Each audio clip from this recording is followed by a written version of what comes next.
నమస్కారం. మనతో పాటు సామవేదం షణ్ముఖ శర్మ గారు ఉన్నారు. వారిని అడిగి దుర్గా నవరాత్రులు జరుగుతున్న సందర్భంలో అమ్మవారి శక్తి స్వరూపం గురించి, నవరాత్రుల యొక్క విశేషం గురించి, ఆ విశేషాల గురించి తెలుసుకునే ప్రయత్నం చేద్దాము. శక్తి స్వరూపం ఆవిడ. ఆ శక్తి వల్ల మనకి కలిగే ప్రయోజనాలు, శక్తిని ఏ విధంగా ఉపాసించాలి, తద్వారా శారీరక, మానసిక, సామాజిక, ఆధ్యాత్మిక ఆరోగ్యం మనకి ఎలా సంప్రాప్తం అవుతుంది, ఉపాసన, ఇవన్నీ కూడా తెలుసుకుందాం. నమస్కారం. నమస్కారం అండి. సో దుర్గా అనే శబ్దం దగ్గర మొదలు పెడదాం మనం. ఈ దుర్గా అనే శబ్దం ఎలా ఏర్పడింది? దుర్గా అనే శబ్దము పరబ్రహ్మ స్వరూపిణి అర్థంలో వాడబడుతుంది. లలితా శాస్త్రంలో ప్రసిద్ధిగా దుర్లభ, దుర్గమ, దుర్గా, దుఃఖహంత్రి, సుఖప్రద ఉంది. చిన్న నామాల్లో కనబడుతున్న మొదటి రెండు నామాలు దుర్గా శబ్దాన్ని నిర్వచనం. దుర్లభ, దుర్గమ అంటే అంత తేలిగ్గా దొరకదు అనొక అర్థం, అంతుపట్టనిది అని అర్థం. ఈ రెండు అర్థములు పరమాత్మ పరంగా వాడబడుతున్నవి. ఎందుకంటే యతో వాచ నివర్తంతే అప్రాప్య మనసా సహా అన్నారు కనుక మనసుకి మాటకి అందనటువంటిదే పరతత్వం, పరమాత్మతత్వం. మనసుతో చెప్పుకుంటాం, మాటతో కూడా వాటి మననం చేసుకుంటాం. అంటే అర్థం ఏంటంటే మనసు మాట పవిత్రం చేసుకోవడానికి కానీ మాట మనసాన్ని పూర్తిగా తెలుసుకోలేదు. అందుకే దుర్గమమైన పరమాత్మ తత్వాన్నే దుర్గా అంటారు. స్త్రీ రూపంలో భావించిన, పుం రూపంలో భావించిన పరతత్వం అదే. దుర్లభో, దుర్గమో, దుర్గో అంటూ విష్ణు శాస్త్రంలో వస్తుంది. ఇది దుర్లభ, దుర్గమ, దుర్గా అని వస్తుంది. కానీ మొదటి అర్థం అది దుర్లభము, దుర్గమమైన పరబ్రహ్మ స్వరూపం. ఇదే విషయం దేవి అధర్వ శిష్యంలో కూడా యస్యాహ పరతరన్నాస్తి సైషా దుర్గా ప్రకీర్తిత తాం దుర్గాం దుర్గమాం దేవీం దురాచార విఘాతినిం నమామి భవభీతోహం సంసారార్ణవ తారిణి అని అక్కడ చెప్పడం జరుగుతుంది. దుర్గాతత్వం అక్కడ అద్భుతంగా వేదమే మనకు ఆవిష్కరిస్తున్నది. దుర్లభమైన, దుర్గమమైన ఏ పరతత్వం ఉన్నదో ఆ పరతత్వము దుర్గా అని శక్తిగా మనం ఉపాసన చేస్తున్నాం. ఇంకొక అర్థంలో దుర్గా శబ్దానికి అర్థం చెప్తూ దుర్గతులను నాశనము చేసేది దుర్గా అని చెప్పారు. ఆ శబ్దో హంతృవాచక అని చెప్తూ చివరికి ఉండేటువంటి ఆ అనే దీర్ఘాక్షరం ఏది ఉందో అది హంతృవాచకం అని చెప్పారు. అంటే దుర్గతులను పోగొడుతున్నది. దుహు అనే శబ్దంతో ఏవేవైతే చెప్పబడుతున్నాయో వాటన్నిటినీ తొలగించేది దుర్గా. దుహుతో చెప్పబడేది అంటే దుఃఖము, దుస్సాధ్యము, దుర్మార్గము, దురితము, ఇలా మనం ఎన్నో చెప్పవచ్చు. దుష్టత్వము, వీటన్నిటినీ తొలగించేది కనుక దుర్గా అని మంచి నిర్వచనం కూడా శాస్త్రంలో ఉంది. మూడవ నిర్వచనం దుర్గా అంటే ఆశ్రయ శక్తి అని చెప్పారు. దుర్గము అంటాం ఒక కోట. ఒక కోటలో ఉన్నవాడు దుర్భేద్యంగా ఉంటాడు, అంటే ఇతరులు ఎవరు అతని దాడి చేయలేరు. అలాగా ఆ పరతత్వాన్ని, ఆ శక్తిని ఎవరు ఆశ్రయిస్తున్నారో వారు కూడా ఆ విధంగా రక్షణ పొందుతారు. కానీ దుర్గా అంటే రక్షణ శక్తి, ఆశ్రయ శక్తి అని కూడా అర్థం చెప్పుకోవచ్చు. తామాశ్రితానాం నవిపన్నరాణాం తామాశ్రిత యాశ్రయితాం ప్రయాంతి అంటే దుర్గా సప్తస్థులని వాక్యం ఇది. నిన్ను ఆశ్రయించిన వారే దేన్ని ఆశ్రయించాలో దాన్ని ఆశ్రయించినట్లు అని అద్భుతమైన మాటను తెలియజేశారు. దుర్గా శబ్దాన్ని భావిస్తే ఇన్ని విశేషమైన అంశములు లభిస్తూ ఉంటాయి మనకి. అంటే దుర్గాదేవి యొక్క ఉపాసన వల్ల మానవులకి, ఈ లోకానికి కలిగేది ఏంటి? తర్వాత ఈ నవరాత్రుల సమయంలోనే ఎక్కువ దుర్గని ఉపాసన, దుర్గ గురించి నవరాత్రి వింటుంటాం కదా. ఆ 9 రోజులు ఉండే ప్రత్యేకత ఏంటి? ఏమైనా కొత్త శక్తి మనకు అందుతుందా ఉపాసన వల్ల? మిగతా రోజుల్లో దుర్గని ఏ విధంగా కొలుచుకోవాలి మనం? ఇప్పుడు దుర్గా రూపాచ సంగారే అని ఒక మాట ఉన్నది. ఒకే పరశక్తి కానీ వివిధ సమయాల్లో వివిధ రూపాల్లో వ్యక్తమవుతుంది. దుర్గా అనేది అధర్మాన్ని నిగ్రహించి ధర్మాన్ని రక్షించడానికి వచ్చేటువంటి ఒక మహాశక్తిని దుర్గాను వ్యవహరిస్తాం. ఐశ్వర్యం అప్పుడు లక్ష్మణి, అదేవిధంగా విద్యలప్పుడు సరస్వతిని ఏ తల్లిని అంటున్నామో ఈ రక్షణ స్వరూపంగా ఉన్నటువంటిది. అలాగే సంగ్రామంలో దుష్టత్వాన్ని నిగ్రహించే స్వరూపాన్ని దుర్గా అంటారు. అయితే ఇప్పుడు లక్ష్మీ, సరస్వతి ఇత్యాది రూపములు ఉన్నాయి. దుర్గ యొక్క ప్రత్యేకత ఏమిటి అంటే యుద్ధం యథా యథా బాధ దానవోత్థా భవిష్యతి తదా తదావతిర్యాహం కరిష్యాం యరిసంక్షయం అని అమ్మవారి దేవి మహాత్మ్యంలో చెప్తారు. అంటే దానవోత్థా బాధ భవిష్యతి, దానవుల వల్ల బాధ కలిగినప్పుడు నేను అవతరించి దాన్ని తొలగిస్తానని అభయం ఇచ్చారు. అలా పలుమార్లు వచ్చారు, ఒక్కమారు కాదు. ఈ పలుమార్లు వచ్చిన రూపములన్నిటికీ దుర్గనే పేరు.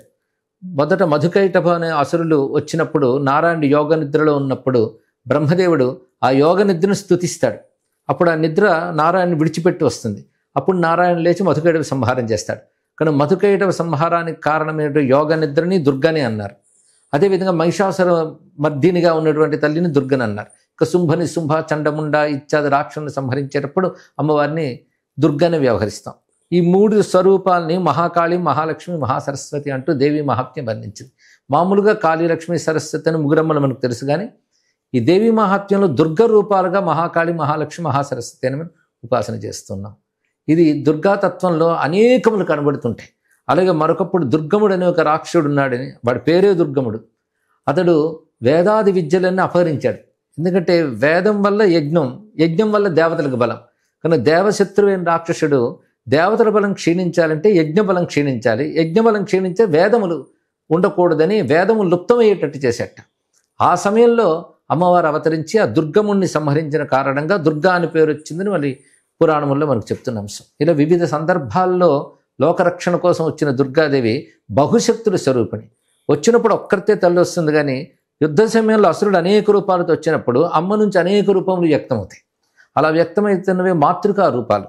అంటే బ్రాహ్మి, వైష్ణవి, మాహేశ్వరి, కౌమారి, వారాహి, ఐంద్రి, చాముండ ఇత్యాది శక్తులు, శివదూతి, వైనాయకి, నారసింహి, ఇలాంటివన్నీ అమ్మ నుంచి వచ్చినటువంటి రూపములే. కానీ దుర్గా చరిత్ర చాలా ఆసక్తికరంగా ఉంటుంది. వివిధ పురాణాల్లో, వివిధ శాస్త్రాల్లో దుర్గకు సంబంధించినవన్నీ తీసుకొస్తే గొప్ప గ్రంథం అవుతుంది. అయితే మనకు లోకంలో ఎక్కువగా సప్తశతి ప్రధానంగా వ్యాపించి ఉంది. చండీ సప్తశతి అంటారు, చండీ యాగాలని చెప్తారు. అందులో దుర్గా చరిత్ర ప్రధానంగా చెప్పబడుతుంది. 3 చరిత్రలు విస్తారంగా చెప్తూ మిగిలిన అమ్మవారి నోటే మరికొన్ని దుర్గా రూపాలు చెప్తారు.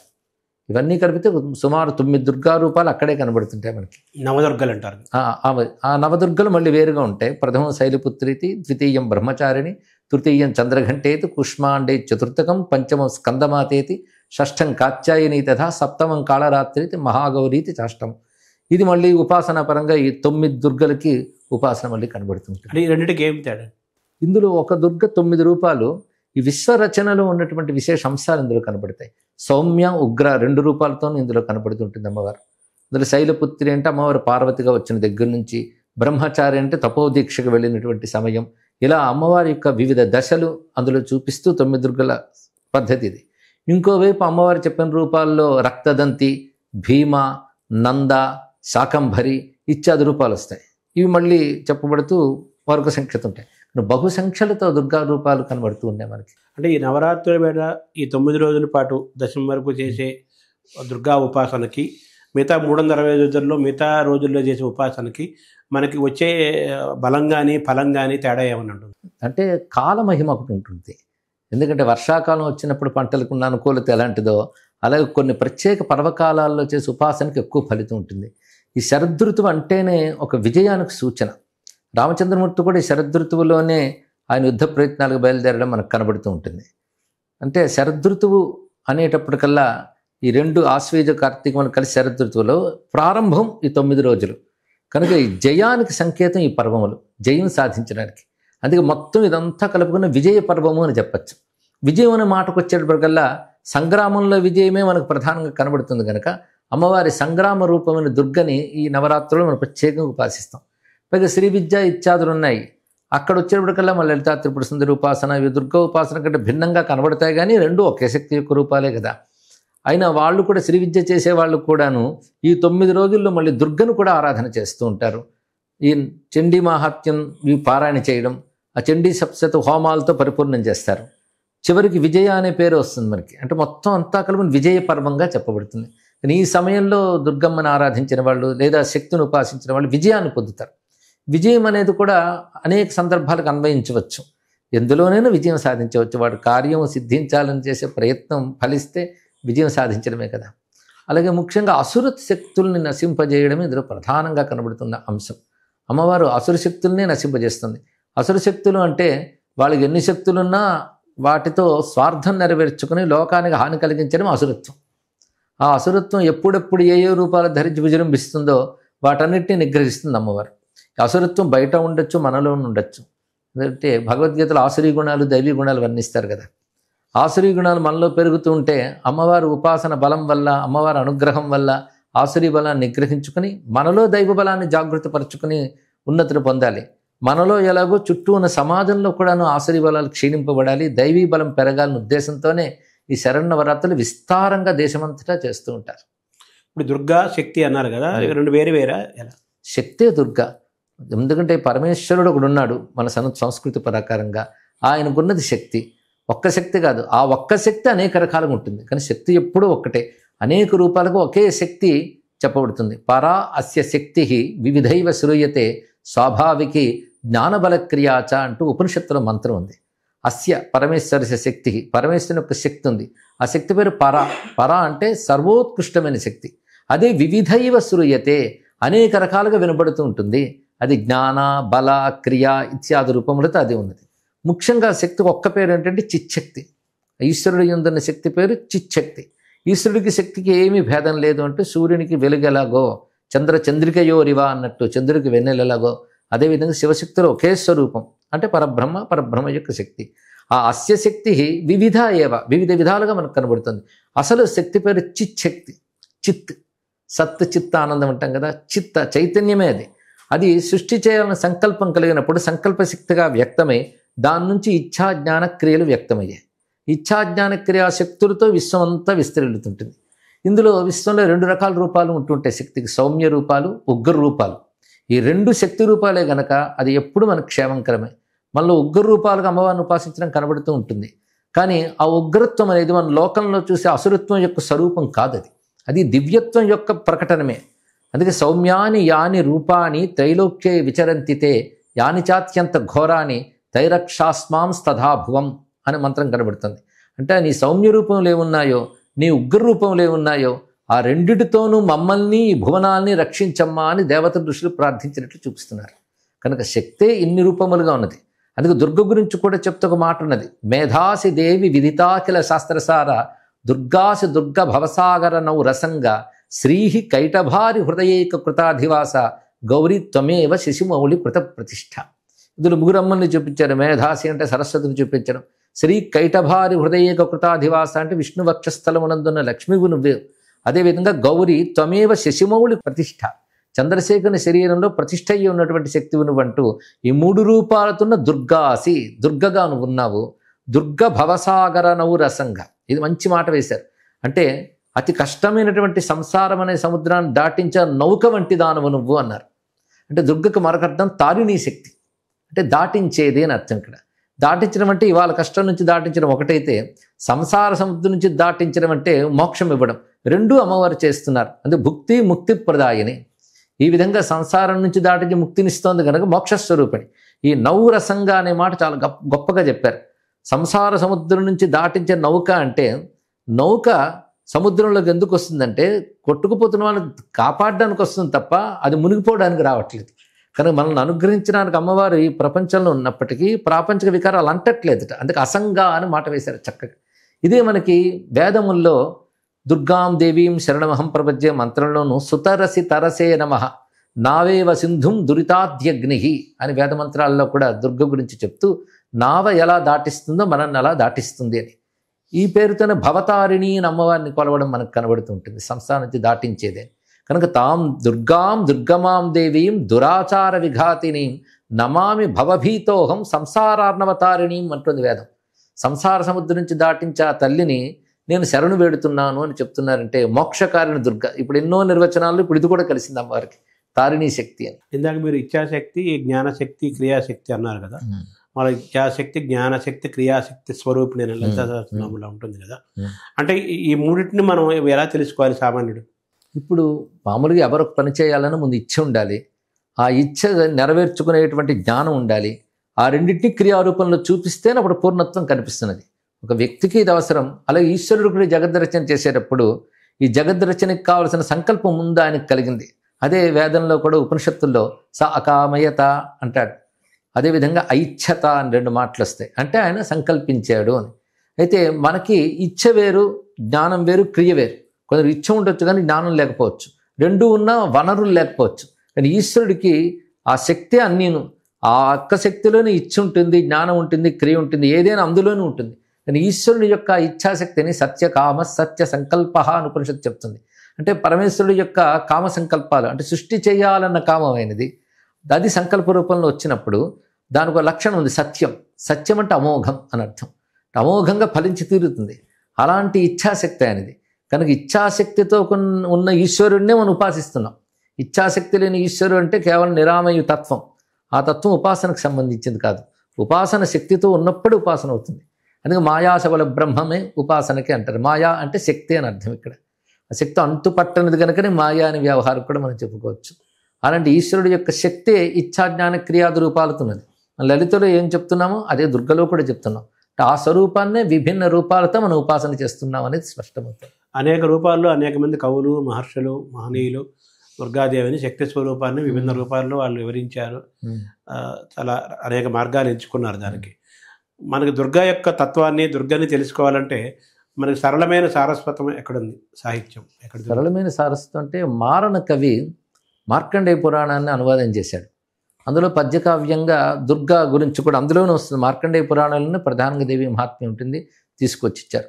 ఇంకా ప్రత్యేక పద్యకావ్యం అంటే మనకి ములుగు పాపయారాధ్యుల వారు దేవీ భాగవతాన్ని అత్యద్భుతమైన పద్యకావ్యంగా రచించారు. అయితే ఇప్పుడు ఆ పద్యకావ్యాలు కూడా సామాన్యులకు కొంచెం అతీతంగానే ఉన్నాయనుకోండి.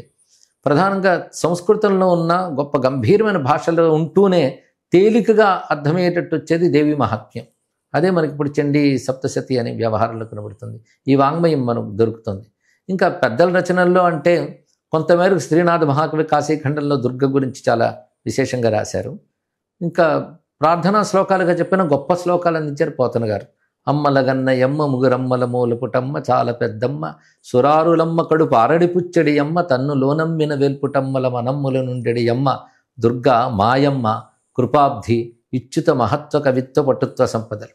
ఈ పద్యం గురించి ఆలోచిస్తుంటే ఆయన భక్తితో ఒక సమాధి స్థితిలోకి వెళ్ళి రాశారేమో అనిపిస్తుంది. అంత విశేషమైన భావాలు ఇందులో పెట్టారు ఆయన. అమ్మలగన్న అమ్మ అంటే తెలుస్తుంది, అమ్మలకు కూడా అమ్మ అంటే కారణాలకు కూడా కారణం అని అర్థం. ఇంకొక అర్థం అమ్మలగన్నయమ్మ పర్వతరాజు పుత్రి, ముగురమ్మల మూలపుటమ్మ. ఇందాక చెప్పుకున్న ఆ శ్లోకం భావమే ఇందులో కనిపిస్తుంది. పర్వత సురారులమ్మ కడుపు అరడి పుచ్చడి అమ్మ తన్ను లోనమ్మిన వెల్పుటమ్మల మనమ్ముల ఉండేడి అమ్మ అన్న మాటలో చాలా విశేషమైన భావాన్ని ఉంది. సురారులమ్మ అంటే రాక్షసుల తల్లికి కడుపు ఆరడి పెట్టింది అంటే అర్థం రాక్షస సంహారం చేయడం వల్ల రాక్షస తల్లి బాధపడుతుంది. పైగా సురారులమ్మ కడుపు అంటే రాక్షసత్వానికి ఏది మూలమో దాన్ని దెబ్బతీసిందంటే అవిద్యను దెబ్బతీసిందని అర్థం చెప్పుకోవచ్చు. పైగా తన్ను లోనమ్మిన వేల్పుటమ్మలు, మంచి మాట వేశారు ఇక్కడ. వేల్పుటమ్మలు అంటే దేవతాశక్తులకి మూలమైనటువంటి అని అర్థం. అదితిదేవి అని చెప్పచ్చు. రెండు దేవకాంతలు అని అర్థం. వాళ్ళు లోనమ్మారు. ఆమె లోనమ్మిన అనే మాట ఎంత అందంగా వేశారు. అంటే పైనమ్మిక లోనమ్మిక రెండు ఉంటాయి అన్నమాట. లోపల నమ్మడం అంటే డీప్, అంతర్గతంగా దృఢమైన విశ్వాసం కలిగినటువంటి వాళ్ళు దైవీ ప్రకృతి ఎవరికి ఉందో వారిని రక్షిస్తుందని. వేల్పుటమ్మలంటే దైవీ ప్రకృతి ఉన్నవారు అని అర్థం.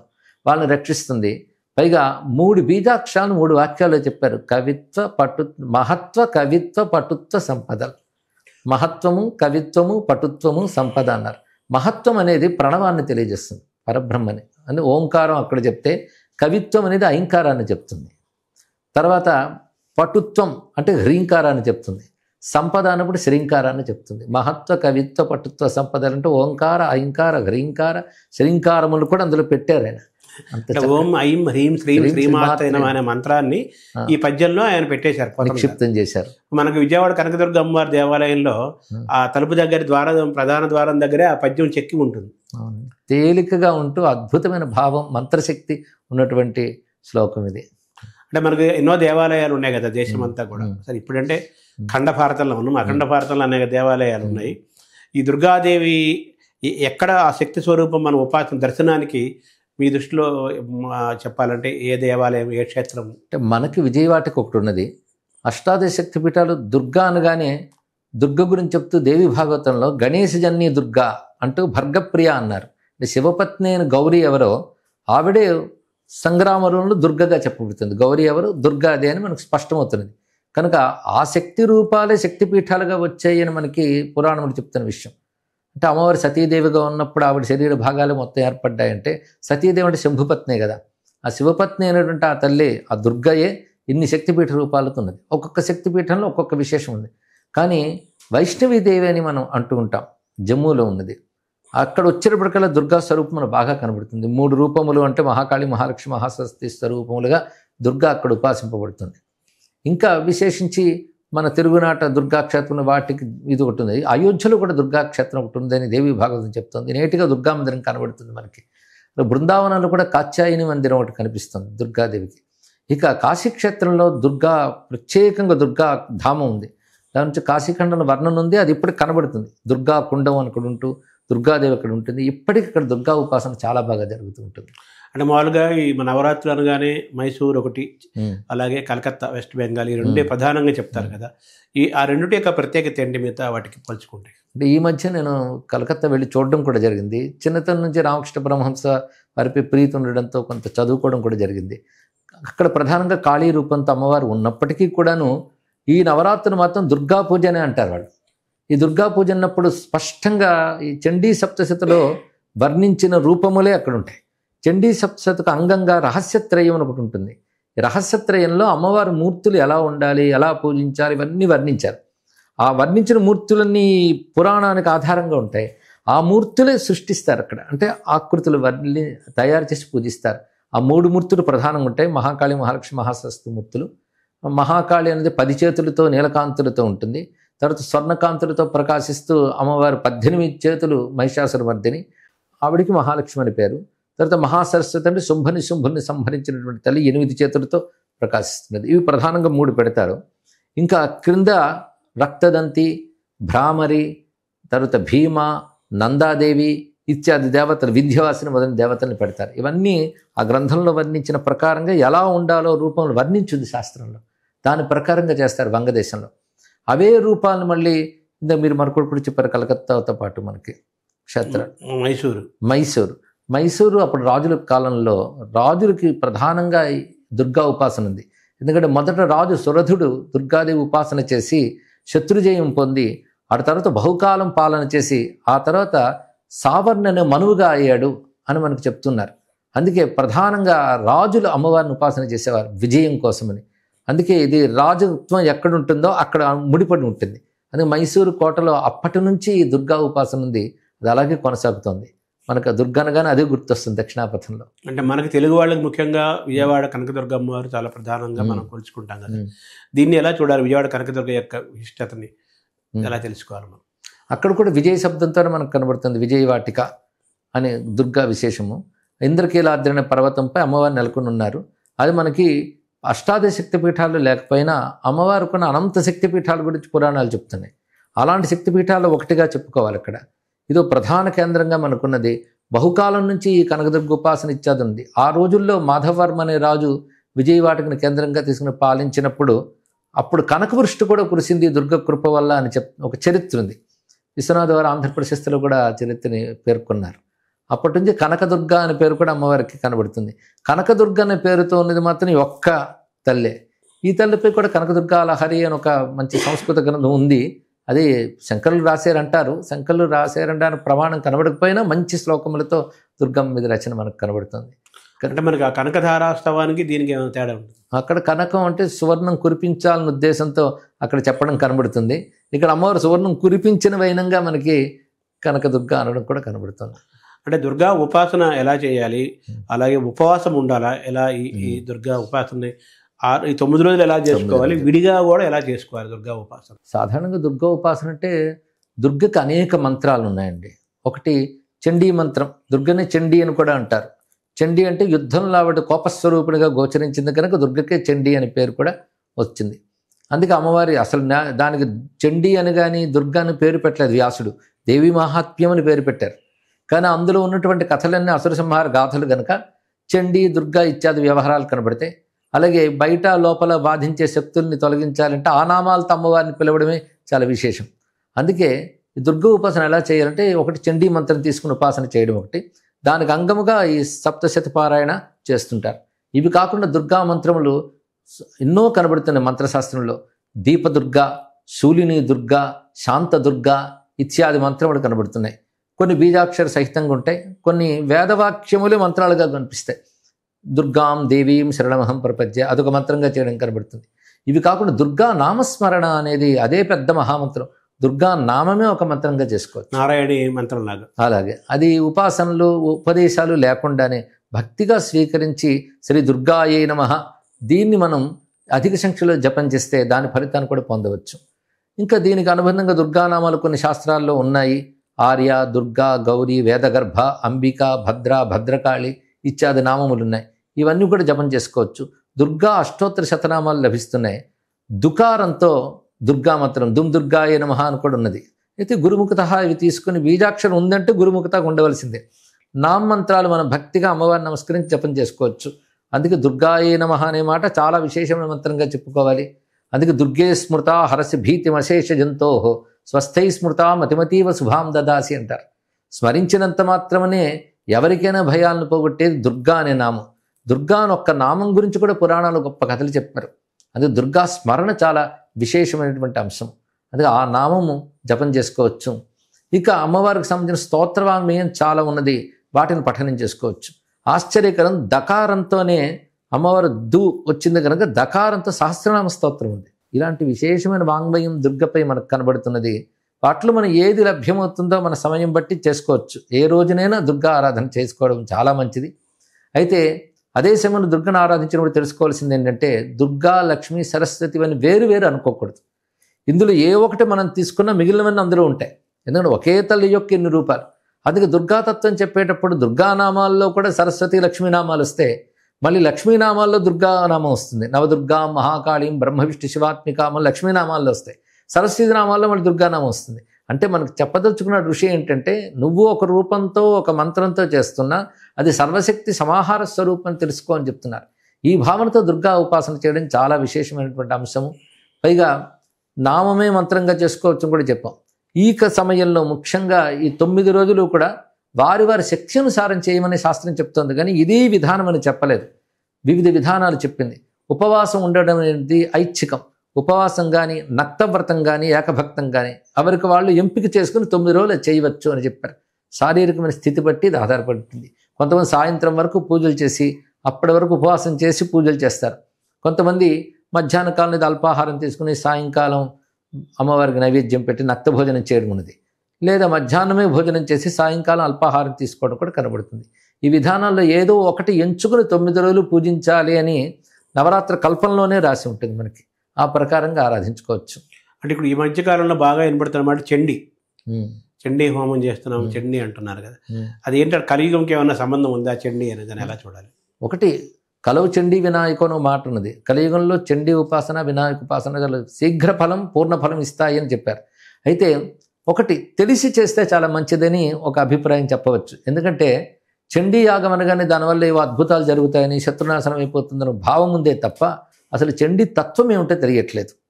చండీ, దుర్గా అనే నామములకు అసలు తత్వం ఏంటంటే పరమార్థ జ్ఞానం పొందాలి, దానికి ఒక సాత్వికమైన జీవనం ఉండాలి, అది బోధిస్తుంది. అమ్మ దేవతను రక్షిస్తుందంటే సాత్విక గుణాలను రక్షిస్తుంది. అందుకే మనలో అటువంటి సాత్విక గుణాలు పెంపొందాలి. సాత్విక సాధన, తాత్విక చింతన ఉండాలి. ఇది చాలా ప్రధానమైనది. చండీ తత్వం తెలియాలంటే దేవీ మహాత్మ్య గ్రంథమే మనకు అద్భుతంగా కనబడుతుంది. అందులో చెప్తున్నవన్నీ కూడా గొప్ప ఉపనిషత్ మర్మాములు చెప్పబడుతున్నాయి. కథ ప్రారంభంలోనే సురథుడు అనే ఒక రాజు, సమాధి అనేటువంటి ఒక వ్యాపారి, వీరు ఉభయులు కూడా జీవిత వ్యవహారంలో దెబ్బతిని ఆ రాజు శత్రువుల చేత ఆక్రమింపబడి బలహీనుడవుతాడు. ఇతడు సొంత పిల్లలే అతన్ని ఇంటి నుంచి తరిమి కొడతారు వ్యాపారిని. వారు ఉభయులు ఒక ఋషి ఆశ్రమంలో కలుసుకుంటారు. వాళ్ళిద్దరూ మాట్లాడుకున్నది చూస్తూ ఉంటే సంసారంలో అన్ని మనం కోల్పోయాం, నా వాళ్ళు అనుకున్న పిల్లలు కూడా నన్ను వంచన చేశారు అని అంటాడు సమాధి. అప్పుడు సురథుడు చెప్తాడు, నీ పిల్లలు నిన్ను కాదనుకుంటే నువ్వు కూడా కాదనుకోవచ్చు కదా అంటాడు. వినడానికి బాగుంది కానీ అలా అనుకోలేకపోతున్నాం, ఏదో తెలియని ఒక మోహం నన్ను కమ్ముతోంది అంటాడు. నాకు అదే బాధ. మన ఇద్దరు ఏం చేయాలంటే మన ఇద్దరు అనుకోవడం ఎందుకు, ఇక్కడ మహర్షి ఉన్నాడు, ఆయన ఆశ్రయిద్దామని సుమేధ అని మహర్షిని ఆశ్రయిస్తారు. అప్పుడు సుమేధ అమ్మవారి తత్వాన్ని బోధిస్తాడు. అంత అద్భుతమైన ప్రారంభం చూడండి ఇక్కడ. ఇది ఎలాంటిదంటే ఉపనిషత్తుల్లో వైరాగ్యం కలిగినటువంటి వాడు బ్రహ్మనిష్ఠుడైనటువంటి గురువుని ఆశ్రయించాలి, ఆయన ద్వారా బ్రహ్మ విద్య పొందాలి అన్నదే ఇందులో ఆరంభంలో అదే కనబడుతుంది. అప్పుడు ఆయన అమ్మవారి గురించి చెప్తాడు. ఆ తల్లి 2 రూపాలతో ఉంటుంది. లోకంలో వారి కర్మలను అనుసరించి అమ్మవారి యొక్క ప్రవర్తన ఉంటుంది. అందరినీ అవిద్యలో ముంచి సంసారంలో తిప్పుతున్నది ఆ తల్లే. ఆశ్రయించిన వారికి అవిద్య పోగొట్టు ముక్తినిచ్చేది ఆ తల్లే. కానీ బంధమోక్షకరీ విద్య, బంధిస్తున్నది ఆ తల్లి, మోక్షమిస్తున్నది ఆ తల్లి, వారి వారి కర్మలను అనుసరించి. అందుకే అటువంటి తల్లిని ఆశ్రయించితే మోహం నుంచి బయటపడతారు అని ఉపదేశిస్తే వాళ్ళిద్దరూ అమ్మవారిని ఉపాసన చేస్తారు గురువు ద్వారా మంత్రం తీసుకుని. చివరికి ఫలితం ఏమిటంటే అమ్మవారు వచ్చినప్పుడు ఆ రాజు అంటాడు, నాకు పోయిన రాజ్యం కావాలంటాడు. వెంటనే ఆ రాజ్యం ఇస్తాను, బహుకాలం పాలిస్తావు, తర్వాత నువ్వు మనువు అవుతావు అని చెప్పి 8వ మనువు సావర్ణి అవుతావు అని అమ్మవారు చెప్తుంది. నీకేం కావాలని అడుగుతుంది సమాధిని. అతను అంటాడు, అమ్మ ఈ జీవితం నిస్సారం అని తెలిసింది, నాకు జ్ఞానాన్ని మోక్షాన్ని ప్రదానం చేయంటే వెంటనే జ్ఞానం మోక్షం ఇస్తుంది. అంటే ఒక కథలో 2 వృత్తములు చెప్పాడు. ఇద్దరు ఉపాసించింది ఒకే అమ్మవారిని, కానీ ఇద్దరు జీవలక్షణాలు వేరు. అందుకే అమ్మవారు ఇచ్చింది ఇతనికి ఐహికమైన ఫలములు ఇచ్చింది, అతడు మోక్షాన్ని ఇచ్చింది. అంటే రెండూ ఇవ్వగలదు అమ్మ. అదే భుక్తి ముక్తి. భుక్తి అంటే ఐహికమైన ఫలములు, ముక్తి అంటే మోక్షం, రెండూ ఇస్తోంది. ఒక్క కథ ద్వారా ఎంత అందమైన భావం చెప్పారు. ఈ భావం తెలుసుకుంటే చండీ చేస్తున్నంతసేపు భక్తి భావం మనలో ఉత్పన్నమవుతుంది. అలా చేస్తే చాలా మంచిది. ఎలాగైనా చేస్తున్నారు మంచిదే, కానీ ఇంత సద్భావం, ఇది పరమార్థ విద్య. ఒక భగవద్గీత ఎంత జ్ఞానాన్ని మనకు అందిస్తుందో ఈ చండీ విద్య కూడా అంతే జ్ఞానాన్ని మనకి ఇస్తున్నది. ఇక చండీ అనే మాటలో మనకు అర్థం ఏంటంటే, మనం ప్రచండ సూర్యుడు అంటాం, చండభానుడు అంటూ ఉంటాం. చండ అంటే శక్తి అంతా తీవ్రంగా కనిపించినప్పుడు చండ అవుతాం. అలా అమ్మవారి శక్తి సంపూర్ణంగా వ్యక్తమైతే దాన్ని మనం చండీ అనే భావంతో తీసుకోవాలి. అలాంటి పరాశక్తి ఉపాసన, పరబ్రహ్మ ఉపాసనే, అది జ్ఞానస్వరూపంగా కూడా ఉన్నది. ఈ దృష్టితో మనం చండీ ఆరాధన చేసినట్లయితే ఆ దుర్గాదేవి ఇహము పరము రెండు ప్రసాదిస్తుంది. మామూలుగా తక్కువ మంది మాత్రమే ఈ ఆధ్యాత్మిక సాధన, మీరు అనుకున్న మోక్షము, ఒక రకమైన యోగ మార్గము, ధ్యాన మార్గంలో ఉంటారు. ఎక్కువ మంది ఐహికంగా వాళ్ళకి ఏదో చదువులు రావాలనో, చదువులో ఉద్యోగాలు రావాలనో, ఐశ్వర్యం సంపాదించాలనో, వ్యాపారం బాగా జరగాలనో, లేకపోతే వ్యాధులు పోవాలనో, ఏదో పెళ్ళిళ్ళు జరగాలనో, జీవితం చాలా ఆనందంగా ఉండాలనో ఎక్కువ మంది ఇందులోనే ఉంటారు కదా. సో మీరు అన్నట్టుగా ఐహికము, మన అలౌకికము, లౌకికము, అలౌకికము రెండూ కూడా జరుగుతాయి ఈ ఉపాసన ద్వారా. అదే ఆ కథలో, ఆ స్తోత్రాల్లో అదే కనబడుతుందండి. అందులో ఏం చెప్తాడంటే, ఎవరైనా అభీష్ట సిద్ధి కోరి నిన్ను ఆశ్రయించినట్లయితే, లేదా భయాలతో లోనే భయం నుంచి బయటపడాలని నిన్ను ప్రార్థించినట్లయితే అది ఇస్తావు. అదేవిధంగా వివేకవంతులైనటువంటి వాళ్ళు, వారికి జ్ఞానాన్ని, మోక్షాన్ని కూడా ఇస్తావు నువ్వు వారి సంస్కారములు బట్టి అని రెండూ చూపిస్తారు అందరూ. కనుక రెండూ ఇవ్వగలదు. ఐహిక వాంఛలతో ఉన్నవారు అమ్మవారిని ఆరాధించుకోవడం చాలా మంచిది. అలా ఆరాధిస్తే ఏం జరుగుతుందంటే, ఒకటి వాళ్ళు గుర్తుపెట్టుకోవాల్సింది, ఐహికమైన వాంఛ ధర్మబద్ధమై ఉండాలి. ఇది చాలా ప్రధానమైనది. అలాంటి వాంఛలతోనే రాక్షసులు తపస్సులు చేశారు, ఐహిక వాంఛలతో. మరి రాక్షసులకి దేవతలకి తేడా ఏమిటంటే, వాళ్ళు ధర్మబద్ధమే లోకక్షేమాన్ని కోరుతూ అమ్మవారిని ఆరాధించారు. ఈ రాక్షసులు రెండూ లేకుండా చేశారు. అందుకే అమ్మవారిని కోరికలతో ఆశ్రయించడం కూడా చాలా మంచిది. లేకపోతే అమ్మవారిని కాక ఇంకెవరిని అడుగుతాం. కానీ అదే సమయంలో ధర్మబద్ధమైన అని పెట్టుకోవాలి. ధర్మబద్ధమైనటువంటి వాంఛలు అమ్మవారు తీర్చి, తద్వారా క్రమంగా వివేక వైరాగ్యాలు వస్తాయి. మొదటే రావు. ముందే వివేక వైరాగ్యాలు తెచ్చుకుంటే ఎవరు ఆరాధన చేయరు. మీరు చెప్పినట్లు ఐహికమైన వాటికి చేస్తారు, కానీ ఐహికమైన వాటితో ధర్మబద్ధంగా అమ్మవారిని ఆశ్రయించినట్లయితే క్రమక్రమంగా ఆ కోరికలు తీరుతూనే చిత్తం శుద్ధమై వివేక వైరాగ్యాలు కలిగి మోక్షకాంక్ష కూడా అప్పుడు ఉత్పన్నమవుతుంది. అంటే మీరు ఈ దుర్గా నవరాత్రి అవగానే విజయదశమి వస్తుంది, అదైనా కొన్ని రోజులకే దీపావళి కూడా వస్తుంది. సో ఈ రెండింటి సమన్వయంగా మనం ఈ రోజుల్లో మనం ఎలా ఉండాలి, ఏం చేయాలి, ఏం చేయకూడదు?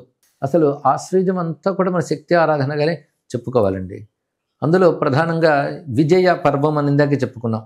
ఈ విజయం కూడా 2 రకాలు, అంతర్గత శత్రువులను జయించడం, బాహ్య శత్రువులను జయించడం. ఈ 2 జయిస్తేనే పూర్ణ ఫలం వస్తుంది కనుక జయా విజయ అని 2 పేర్లు పెట్టారు. ఇది అంతర్గత బహిర్గత శత్రువుల్ని నిర్మూలించడము, జయించడము.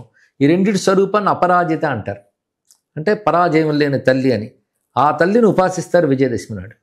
పైగా దశమి ముహూర్తాన్ని, ఆశ్వయుజ దశమిని విజయాతిథి అంటారు. విజయ ముహూర్తం, ముహూర్తం యొక్క పేరే విజయ. అందుకే విజయదశమి అనే వ్యవహారంలో మనకు వచ్చింది. కానీ ఆ సమయంలో చేసేది అపరాజిత పూజే, విజయ పర్వం. ఆ తర్వాత మనకి అమావాస్య, దీపావళి అమావాస్య వస్తుంది. మన వైపు వద్ద తెలియదు, కానీ ఇందాక చెప్పినట్టు అస్సాము, తర్వాత ఒరిస్సా, బెంగాల్ ప్రాంతాల్లో దీపావళి ముందు కొన్ని రోజుల ముందు నుంచి కాళీ ఆరాధన చేస్తారు. ఆ చతుర్దశి నాటి రాత్రి, అంటే నరక చతుర్దశి అని మనం ఏదైతే అంటామో, ఆ రోజున కాళీ విగ్రహాలు, మనకి ఎలాగైతే వినాయక చవితి పండాలు పెడతారో అలా కాళీని పెడతారట. కాళీదేవిని ఆరాధన చేస్తారు. అంటే కృష్ణపక్షం వచ్చింది కదా, అప్పుడు కాళీ ఆరాధన జరుగుతుంది. పైగా చతుర్దశి నాటి రాత్రికి, అంటే అమావాస్య ముందు రోజు రాత్రికి కాళరాత్రి అని పేరు, అమావాస్యకి మహారాత్రి అని పేరు. ఇవి కూడా మళ్ళీ దేవి మహత్యం వస్తాయి. కాళరాత్రి, మహారాత్రి, మోహరాత్రి చదారుణ అంటాడు ఇక్కడ.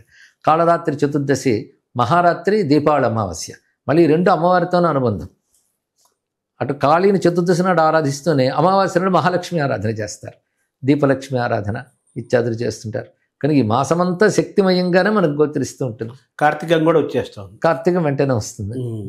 సో ఇవన్నీ కూడా ఆధ్యాత్మిక సాధనకి గొప్ప రోజులు.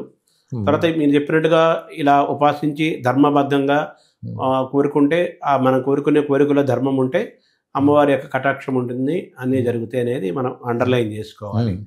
అయితే ఈ ఉపాసన చేయలేని వాళ్ళు, ఈ మంత్రాలు చదవలేని వాళ్ళు, మామూలుగా రొటీన్గా జీవించే వాళ్ళు ఎలా దీన్ని ఈ అమ్మవారి యొక్క ఆశీస్సులు పొందాలి?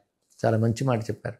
అమ్మవారు ప్రధానంగా భక్తి ప్రియ భక్తిగమ్య, పైగా స్మరణ, భక్తి స్మరణ. భక్తి అంటే ప్రేమపూర్వకమైన ఒక సద్భావం అమ్మవారి పట్ల ఉంటే చాలు. వాడు జపాలు చేయొచ్చు, పూజలు చేయొచ్చు, చేయలేకపోవచ్చు. అమ్మవారిని తలంచుకోగానే మనసు ఆర్ద్రమవగలిగేటువంటి ఒక ఆశ్రయ బుద్ధి, ప్రేమ బుద్ధి ఉంటే తప్పకుండా అమ్మవారి అనుగ్రహం లభిస్తుంది. ఎక్కడున్నా, ఎప్పుడున్నా, ఎలా ఉన్నా స్మరించుకోవచ్చు. అదే శంకరులు ఒక మాట అంటారు, భవానీ భవానీ భవానీ త్రివారం ఉదారం ముదా సంతతం ఏ జపంతి నశోకం నమోహం నలోభం న దుఃఖం యథా కదాచిత్ కథంచిత్ కుతశ్చిత్ జనానం. ఎవరైనా ఎక్కడైనా ఎలాగైనా ఎప్పుడైనా భవానీ భవానీ భవానీ అనుకుంటే చాలు, వాళ్ళకి శోకము మోహము లోభము దుఃఖము లేకుండా ఉంటాయమ్మా అని చెప్పారు. ఇక్కడ ఎవరైనా అమ్మవారి నామస్మరణతో ధరించుకోవచ్చు. మన సంస్కృతిలో గొప్పతనం అదే. చేయదలుచుకున్న వాళ్ళకి కఠిన నియమాలతో కూడిన ఉపాసనలు ఉన్నాయి. ఏమీ లేకుండా అమాయకమైన ప్రేమతో ఉంటే నామస్మరణతోనే ఎక్కడున్నా తలంచితే చాలు ధరించిపోతాం. అలాంటి మార్గంలో మనకు పెద్దలు చెప్పారు. అవి కొంచెం భావపూర్వకంగా చేస్తే అద్భుతమైన ఫలితం వస్తుంది. భావానికి ఖర్చు పెట్టక్కర్లేదు, సమయము అక్కర్లేదు, మనసు అంతే. అందుకే భవానీ భావనాగమ్య అన్నారు. అవును. మామూలుగా సామాన్యులు, అన్ని సామాజిక వర్గాలు, అన్ని వయసుల వాళ్ళు, అన్ని రంగాల వాళ్ళు, నిరక్షరాస్యులు అందరికీ కూడా మంచి జరగాలి, అందరూ ఆనందంగా సుఖంగా ఉండాలి అంటే మీరు ఈ ఉపాసనలో, ఈ దైవ ఆధ్యాత్మిక వాతావరణంలో మీరు సూచించేది ఏంటి? అయితే అమ్మవారి కథలు, మన దుర్గమ్మ కథలు చూస్తూ ఉంటే అతి సామాన్యులు అమ్మవారి భక్తులు కనబడుతూ ఉంటారు. రాజులు ఒకవైపు, పండితులు మరొకవైపు. ఇందాక చెప్పినటువంటి సామాన్యమైన ఒక వ్యాపారి కూడా అమ్మవారిని ఉపాసించి తరించిపోయిన వైనం చూపిస్తారు ఇక్కడ.